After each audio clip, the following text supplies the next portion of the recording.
اخلاق محمدی کا وارث. آپ دیکھتے ہیں جب پیش نماز ہمارا پیش نماز ہوتا ہے کوئی جاہل تھوڑی ہوتا ہے, مگر اگر کوئی عالم آ گیا تو وہ اخلاقاً کہتا ہے حضور تشریف لائیے, ہے نا.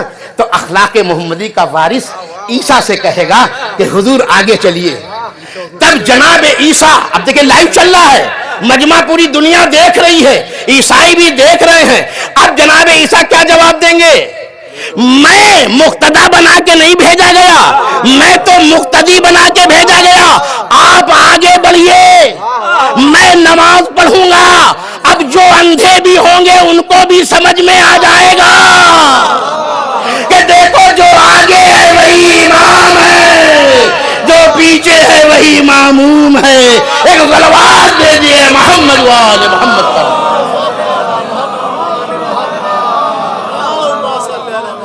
اور گویا باپ کی دعا اور ماں کی دعا جب ساتھ مل جائے گی تو پوری دنیا میں عدل قائم ہو جائے گا. نتیجہ دے دیا دیکھیے میں نے, جب باپ کی دعا امام زمانہ کی شکل میں اور ماں کی دعا جناب عیسیٰ کی شکل میں, جب دونوں ملیں گے تو پوری دنیا میں عدل اور انصاف قائم ہو جائے گا. اور بس چند جملے مصائب کے آپ کی زحمت کو تمام کر دوں. دل چاہتا ہے کہوں مولا سے کہ نماز تو آپ بھی پڑھا رہے ہیں, عیسیٰ جیسا مقتدی نماز پڑھ رہا ہے, مگر مولا جیسے آپ کی جد نے نماز پڑھائی کسی نے نہ پڑھائی کہ تیروں کی بوچھار ہو رہی ہو. بس دیکھیں گریز کر دیا, مصائب پہ آ گیا. جیسے آپ کے جد امام حسین نے نماز پڑھائی, نماز کا وقت آیا. بہت اچھا مجھے لگا کہ یہاں پر نماز کے بعد یہ مجلس شروع کی گئی. اس کا واقعاً آپ احترام کریں, یا نماز سے پہلے مجلس ایسے رکھیں کہ نماز سے پہلے ختم ہو جائے, یا پھر نماز کے بعد مجلس رکھیں. یاد رکھیے دین کے پارٹس میں کوئی ٹکراؤ نہیں ہے, یہ ناسمجھوں کی ناسمجھی کا ٹکراؤ ہے. ورنہ اگر آپ نماز پڑھیں گے تو وہ حسین کی زیارت کی طرف بھیجتی ہے, اور آپ زیارت حسین کریں گے تو وہ نماز کی طرف بھیجتی ہے نا. نماز کے بعد زیارت اور زیارت کے بعد نماز ہے یا نہیں ہے؟ نماز ہے.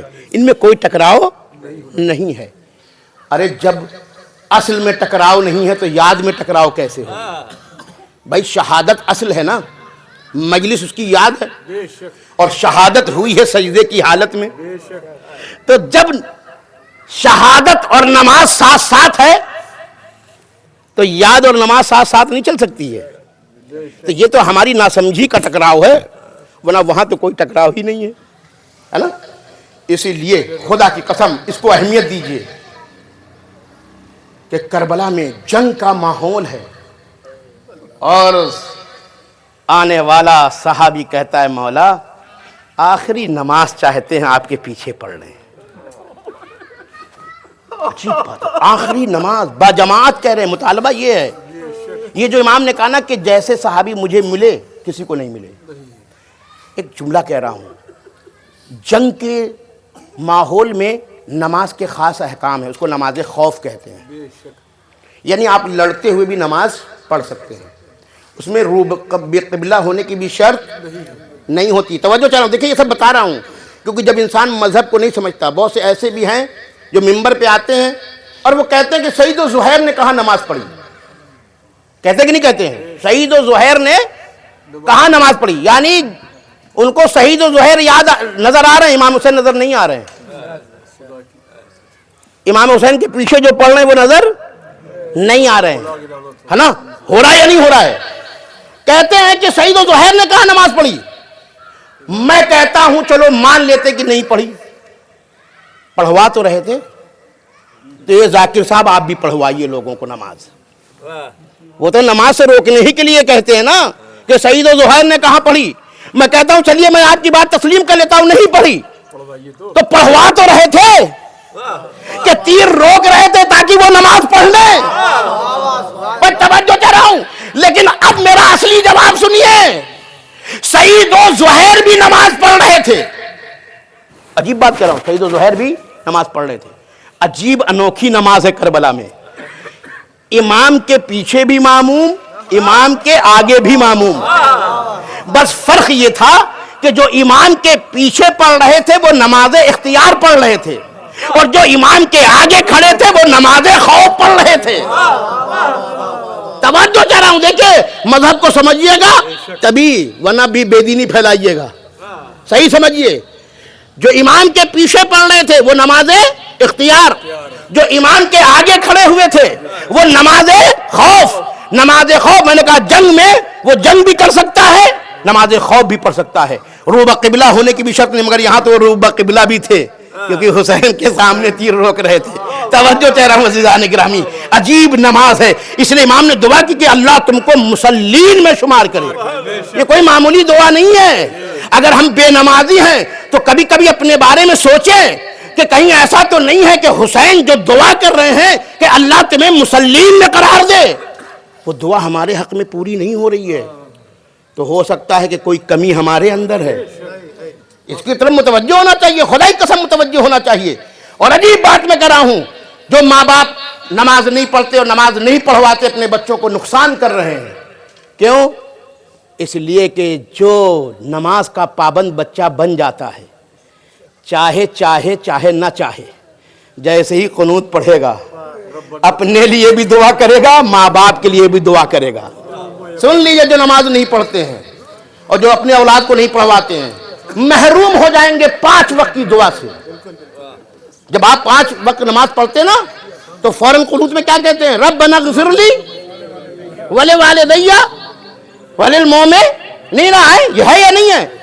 تو آج بڑا بزی زمانہ ہے، آدمی اپنے کو بھول گیا تو مرے ہوئے ماں باپ کو کیا یاد کرے گا؟ مگر آواز قدرت آئی، میرا بنایا ہوا نظام ایسا ہے کہ چاہے تم چاہو چاہے نہ چاہو، جیسے ہی نماز کے لیے کھڑے ہو گئے۔ عجیب بات ہے، ہر جگہ یہ ہے کہ پہلے دعا دوسروں کے لیے کرو، مگر قنوت میں پہلے اپنے لیے کرو۔ کیوں؟ اس لیے کہ یہ انسان بڑا بزی ہے، اپنے کو بھول گیا ہے، تبھی تو اوقات سے باہر ہو گیا ہے۔ اگر یہ اپنے کو نہ بھولا ہوتا تو اوقات میں رہتا ہے نا۔ تو اسی لیے پہلے کہا نماز میں کہو ربنا اغفر لی، پروردگار مجھے معاف کر دے۔ کہا اچھا تم ہو کیا؟ کہا ہاں پروردگار میں تو ہوں۔ کہا اچھا تو تم ہو تو کیسے ہو؟ کسی نے تمہیں پالا ہے نا، کسی نے تمہیں پالا ہے، یہ ہاتھ جو اٹھانے کے لائق بنے ہو کسی کی محنتوں کا نتیجہ ہے کہ جو تم یہاں تک پہنچے ہو۔ اب جلدی سے جب اپنی طرف متوجہ ہو گئے تو یوں ہی نہیں، کسی نے تم کو پالا ہے تو کہا اب اس کی طرف متوجہ ہو، کہو ولی والدیا۔ سمجھ میں آ گیا؟ توجہ کر رہا ہوں تو بھائی مسائل تو جملے کر رہا ہوں۔ نماز امام کے پیچھے بھی ماموم، امام کے آگے بھی ماموم۔ جو پیچھے پڑھ رہے تھے وہ نماز اختیار، جو آگے پڑھ رہے تھے وہ نماز خوف۔ توجہ چاہ رہا ہوں۔ اور پھر نماز ختم ہونے لگی۔ آسان کام نہیں ہے کہ نماز بھی چلے اور تیر پہ تیر بھی روکے، آسان کام نہیں ہے کہ بڑھ بڑھ کے انہوں نے اپنے، اور خدا قسم اتنا ول پاور ہے سعید و زہیر میں کہ اس وقت تک نہیں گرے جب تک کہ نماز ختم نہیں ہوئی۔ بھائی ایک جملہ کہہ رہا ہوں کہ کربلا کی نماز ہے، ادھر امام حسین نے نماز کا سلام پھیرا۔ بھائی نماز میں بھی تو سلام ہے یا نہیں ہے؟ نماز میں سلام پھیرا، اور ادھر انہوں نے سلام پھیرا، ادھر سے سعید و زہیر نے کہا السلام علیکہ یا ابا عبداللہ۔ یہی تو ہے نا ہماری نماز۔ ادھر ہم نماز پڑھتے ہوئے کہتے ہیں السلام علیکہ یا ابا عبداللہ، کربلا سے جڑے ہوئے ہیں ہم۔ توجہ چاہ رہا ہوں، تیروں پہ تیر روکنے کے باوجود اب جب گرنے لگے تو کہا السلام علیکہ یا ابا عبداللہ۔ حسین اٹھے، گرتے ہوئے کو سینے سے لگا لیا۔ خدا کی قسم اگر ہم نے کسی کی اتنی قربانی دی ہوتی تو ہم فخر کرتے، مگر یہاں ہے اصحاب حسین۔ عجیب جملہ کہا، جیسی حسین نے سینے سے لگایا کہا مولا حق ادا ہوا یا نہیں؟ ہائے، تیر پہ تیر کھائے ہوئے ہیں، زخم پہ زخم کھائے ہوئے ہیں، جسم درد میں مبتلا ہے، مگر یہ نہیں کہہ رہے ہیں کہا فرزند زہرا میں نے حق ادا کیا کہ نہیں ادا کیا؟ تو امام نے بشارت دی، ایک دعا کی کہ اللہ مسلین میں قرار دے، اور دوسری بات کہی، کہا میرا جج جام کوثر کو لے کر کے کھڑا ہے، تمہارا انتظار کر رہا ہے، بس جاؤ میرے جج کے ہاتھ سے سیراب ہو جاؤ۔ دعائے ندبہ میں ہم یہی دعا کرتے ہیں، جام پینے کی بات کرتے ہیں، یعنی کوثر کا جام،